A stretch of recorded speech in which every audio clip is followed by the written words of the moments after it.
taking that, and we don't even have water rights, you know, they're already taking. Yeah, but- another water right. But we have sewer running already to certain areas. There's some who do, but the church is already in. Yeah, the church is already. But the church is on the separate, they're not on, because there's no lot we can do, so the church has separate, is that correct?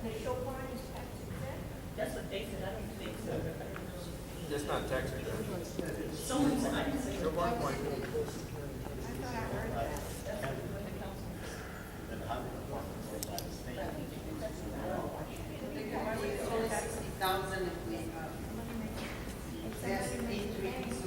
Well, we need to make, close his presentation, the resolution, and then workshop this. Because this is gonna take too long. Yes. There are two areas that I'm really interested in. Park. And then 536. So there are two areas. Towards, before towards. So the question, you can switch. And then from Blue Yes. Line towards Stockton. I think it's S1, more feasible. S1 you're talking about. That That's area what is it- 536 for right now. And then 536, the two outfits are about, or you are about the 536, that's all floodplain.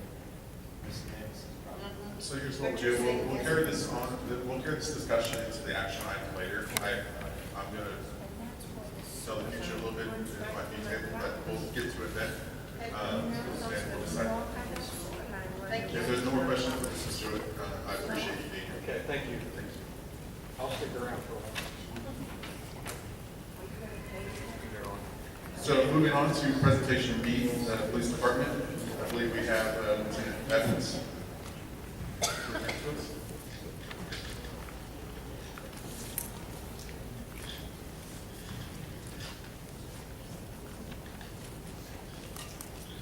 Thank you, Council, Mayor Pro Tem. Thank you for having me. We did a peanut festival, and just some quick info. It was really good from a law enforcement standpoint. What we ended up doing was, Peanut Festival Association hires county officers to work on the grounds, the carnival grounds. What we do is we assign all of our officers to work the big weekend, Friday and Saturday. That said, we had 7 patrol officers to the schedule, at least one detective, and another detective was a bike officer. We had 5 reserve officers on Thursday, 4 on Saturday, and the reserve officers, of course, were at no cost to the city. During peak hours, from 8 p.m. to 1 a.m., there were 12 officers patrolling the city, most of them specifically within the area of the carnival. As you know, with a lot of foot traffic, people drinking, there's a tendency for, in some places, an increase in crime in those areas, and we've had our share of that in the past. Vehicle burglaries, disturbances, thefts, and other break-ins. I'm happy to report that as a result of the increased law enforcement presence, we had 1 single offense reported as a result of the increased traffic from the Peanut Festival. Now, granted, that doesn't include the grounds themselves. They had a few incidents. And in addition, my officers, being proactive, made some other arrests for warrants and a few other things, some narcotics arrests. But reported crimes having anything to do with the Peanut Festival, we had 1. That's a record for this city. It's never happened before. And that is attributable to the hard work of the guys that were on duty, guys and girls that were on duty during that peak time. So we did have to pay a little bit of overtime, about $3,200, but I think it was well worth it. I think the Peanut Festival Association would agree. And I'm proud of the guys, as y'all should be. Do you have any questions about Peanut Festival itself? Lieutenant Evans, sorry. Do you think the way they ran your beer garden was a success with the patrolling of the beer this time? I didn't get to drink any beer at that time, so I don't know. I didn't hear anything negative, but I couldn't tell you, so I wasn't in that area. So we didn't have any outside issues with the beer drinking at all? No, It was all no. confined to the garden? dark, so that was good. Yes, sir. Thing they did, because I know it was well run. Yes, sir. Dark. Yes, sir. No, we heard no complaints about the beer garden whatsoever. And again, the traffic going to it, coming from it, we had, if you were in the area, you saw patrol car after patrol car after patrol car. Those full-time officers and reserve officers, nine patrol vehicles and 2 bike patrol officers were in the immediate vicinity of the Peanut Festival while it was going on. So there was really no chance for us to have a whole lot of problems. It worked out really well. Thank you. Well, thank you. That was very good. Up next, we have the municipal court. Judge Dennis.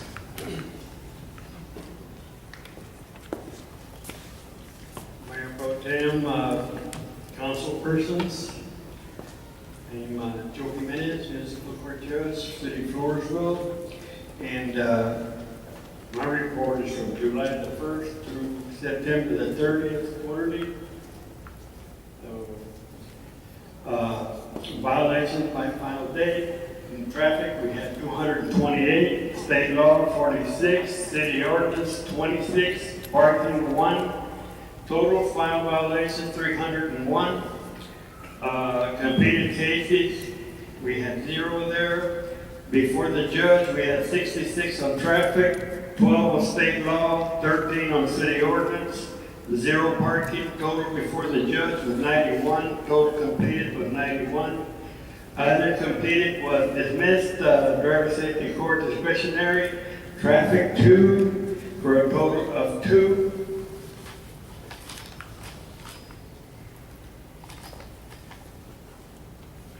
I'm drinking, I can't get the papers together. I get nervous up here.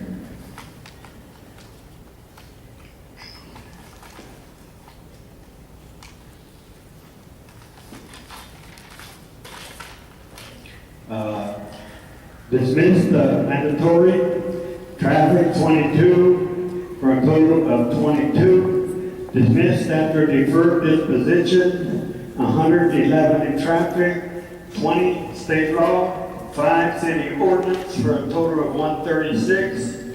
Dismissed, presented insurance, we had 5 on traffic.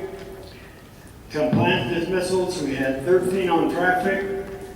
Dismissed by prosecutor, we had traffic, 80 of them, state law 17, city ordinance 7, for a total of 104. Wade juvenile jurisdiction, we had 1 on state law.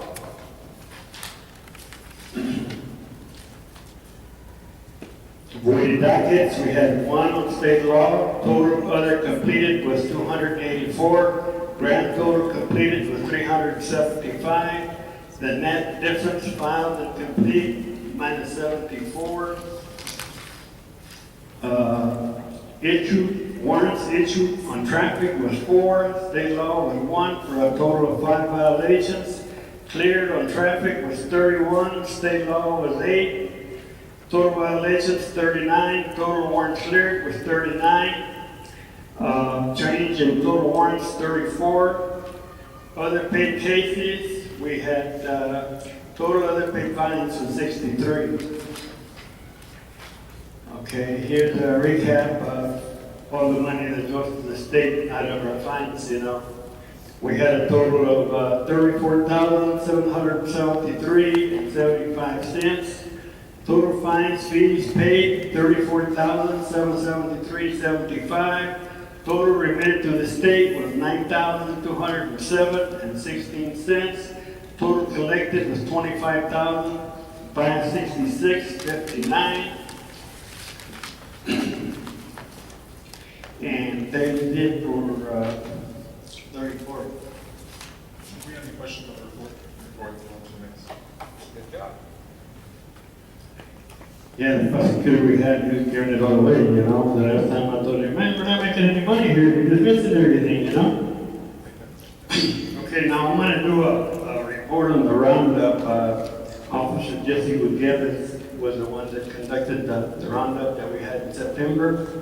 But he's been sick for the last 3 weeks, you know, after going to the sewer line out there across the highway. So, they gave it to me, for me to do it, so. Report for the warrant roundup, September 17, so I'm just gonna say, I mean, I've got the people's names on here, but that's confidential, so. One of them was for speeding, it was $35. One of them was failed to maintain financial responsibility. The amount was $447. He only paid $220, so he still owes us $227. The other one was for $318. This one paid it all off. We had another one for $447. He came through at $34.50, so he still owes us $412. I've got another one for driving while license invalid. This warrant was for $346. He paid it all off. This other one was for no driver's license, $310. He paid it all off for a total of $1,263.50. And then we had one on a plea entry warrant recall for this guy owed $403 and he paid us $44. This other one was for $169. They paid $100. Excuse me, Judge. Yes, sir. You gotta explain something to me, because the company's numbers are not. Here's a warrant roundup by our police department. They get $314 fee. Our police went out there to arrest them. They do their job. They bring them in. They get a $35 charge. They still owe $279. Yes, sir. They're released back on the road. Yep. So the police got to go back and redo their thing. No, they don't have to redo it. You know, once they come in, sure, go ahead. Councilman, we don't arrest for the warrants right now. The sheriff's office is not taking Class C misdemeanors, so we cannot arrest them and take them to the jail or take them to get magistrated and then book them into the jail. The sheriff's office, my understanding is they're having issues with overcrowding. So currently, we don't have the physical recourse to put them in custody. We have no facilities of our own, city facilities. So what we do, and this is what happened during this warrant roundup. We sent a group of officers, 8 I believe, throughout our county and a couple of other counties, and they attempted to make contact with people with warrants, people that weren't home. They left door hangers and said, hey, you've got a warrant with the city of Floresville, please address it. The monies that were received were people that made contact with the court and said, hey, let me take care of some of my warrant issues, all or some, but no custody whatsoever. And the reason is, again, we have no teeth to it at the current time. It's not an efficient way to handle the warrant roundup. It requires a lot of manpower, so we're going to get with the judge and look at a better way to do it, whether it's collection from the outside or some other way, or a way that we can maybe get some of them detained if the warrants are serious enough, but currently we're unable to do so. And Judge, can you let them know how many warrants you have? Right now, Randy was talking about around 600, but I've got some notices, over 1,000 warrants. It's like $320,000. So all of them are going to be honest and come back and make another payment to you. Sure. So we put our officers at stake. When you go get a warrant, he goes to the house, you never know what he's going to get to for $35. Execution of warrants is probably one of the 3 most dangerous things an officer can face. And to do that for $35 for traffic citations is probably not the best way to spend our manpower and our city monies, which is why we're going to try and do this a better way, a different way.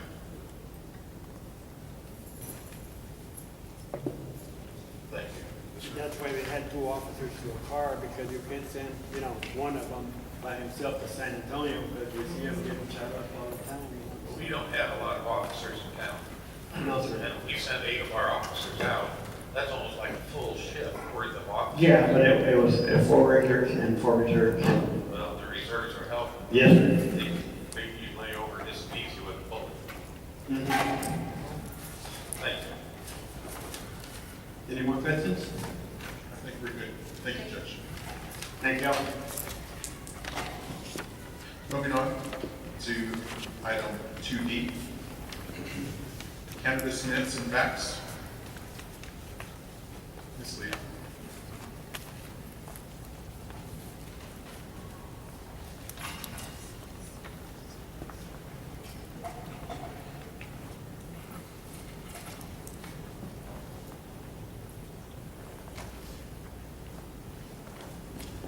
Oh, talked about it having a book, and we knew about it. Why don't we get this in the book so we have time to read stuff? It was not submitted to the secretary in time. We didn't- Why even bother with it tonight? I can't take anything off the agenda. If a councilman wants it on the agenda, it has to be on the agenda. We did not receive that at the time. Good evening. City Manager, Mayor, members of the council, thank you for having me here for this presentation. I met Ms. Gloria Pandu of your council at Wellness Fair here in Floresville, and I am from the Carnes and Wilson Juvenile Probation Department. I'm a substance abuse prevention specialist, so I'm just here to give y'all a little bit of information on marijuana since it has been legalized in 10 states now, and there is active lobbying to make it legal. I just wanted to give some information about that. On your first handout, what do we know about marijuana? I did put my email address and phone number on there in case you do have questions or you want me to come back for a workshop. I would be happy to do that. I'll try to keep my presentation short and sweet, but still hit the main points of the information that I wanted to give. So first of all, messages for our community is if your community cares about IQ levels and academic performance, it needs to work to reduce marijuana use. The message that our kids are getting in the schools, that's the majority of my job, is to go out to schools and talk to students about making positive choices. But our adults in the community have to be on board with the messages that we're giving. Okay, so as far as the IQ and academics, marijuana causes short-term memory loss, problems with learning, IQ decline of 8 to 10 points. So they're losing 8 to 10 points, and this has been proven by scientific research. The battle right now on your second handout, mine's orange, y'all's is blue and white, is big marijuana claims versus science. Big marijuana, of course, being the companies that are trying to make money off of this, and then science, of course, is the scientific research and doctors. There are big investors into marijuana use or legalization. George Soros, and I can send y'all this information if you send me an email or call me. He's invested $250 million on legalization. Okay, $250 million he's invested on this. Another one here, Peter Lewis, he's invested 50 to 70 million. He fully funds the U.S.-led marijuana policy project. Okay, the marijuana policy project, of course, that's our laws. So that's where this information is coming from. It's being these big investors. And then last one, sorry, there was 3 of them. Don Sperling of the University of Phoenix, he's invested over 50 million on legalization. And this money goes towards getting legislative champions at all levels, local, state, federal, and international, as well as getting the attention of editorial boards and the media, including print, television, and social media. Can we really trust these companies and big corporations not to target the youth and the vulnerable? Message number 2 is jobs. If your community cares about jobs, it needs to work to reduce marijuana use. In Colorado, where marijuana is legal, their employers are actively recruiting employees from other states. because of the fact that they can't pass a pre-employment drug test. And of course, companies, they don't want that responsibility of hiring someone who is under the influence of a drug that's going to cause an accident or a death. So for that reason, they're looking to other states that don't have those legal marijuana laws. Message 3, highway safety.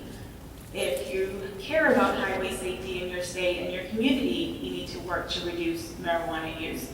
In the states where it's been legalized, they now have twice the amount of car accidents that they did before. They also have twice the amount of homelessness. Crime and safety is the next one. If your community cares about crime and safety, it'll work towards reducing marijuana use.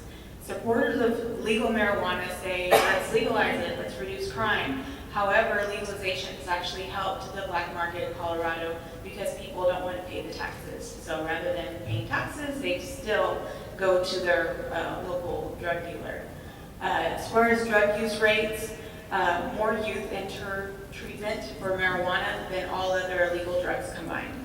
So this is why these companies are trying to push this idea of medical marijuana, because when our youth believe that something is medicine, then they think that it's safe, which is why also we have the opioid epidemic. They believe that it's medicine, it's safe, they abuse it, they get hooked on it, and it doesn't help our public health. And the last one is medicine safety. Federally, marijuana is still illegal and a Schedule I drug. Schedule I meaning no medical use, high potential for abuse. Okay. Doctors say that there's no benefit from this drug that can't be derived better from other drugs with less side effects. And the actual prescriptions are not prescriptions, they're recommendations, and that's based on a person asking for it. So only 1 or 2% of medical marijuana users are actually chronically or terminally ill. Most of the medical marijuana patients are, the average profile is a 30-year-old white male with a history of substance abuse. So this is what is coming down when they come and try to lobby and try to get us to vote yes to this. It's definitely should be a no. Presentations that I've done to, on this topic to adults, at schools in the local community, some of them say, yeah, let's legalize it, we can tax it, make money off of it. But the fact is that with alcohol and tobacco tax, we don't gain money.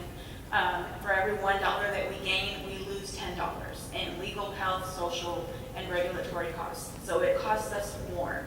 The only people that are making money off of it are the companies that are selling it. So it's definitely a major health concern.